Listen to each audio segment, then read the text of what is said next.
ஒரு 0.01% தான் அப்சார்ப் ஆகும். அந்த மஞ்சளை உடலுக்குள்ள அதனுடைய தேவைக்கு அப்சார்ப் பண்ணனா தேவையான 2 விஷயத்துல முதல் இது மிளகு, 2வது பால்.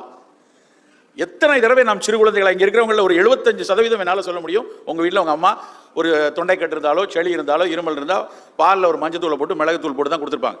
அந்த அம்மாவுக்கு பைப்ரடின் பற்றி தெரியாது, அந்த அம்மாவுக்கு சேச்சுரேட்டட் ஃபேட்டி ஆசிடை பற்றி தெரியாது, அந்த அம்மாவுக்கு நிச்சயமாக குர்குமினாய்டு வந்து ஒரு ஆன்டி கேன்சர் எஃபெக்ட் இருக்குன்னு தெரியாது. ஆனால் அவர்களுக்கு இந்த பாலில் மஞ்சத்தூள் போட்டு மிளகு போட்டு சாப்பிட்டா புள்ள நல்லா இருக்குன்னு தெரியும்.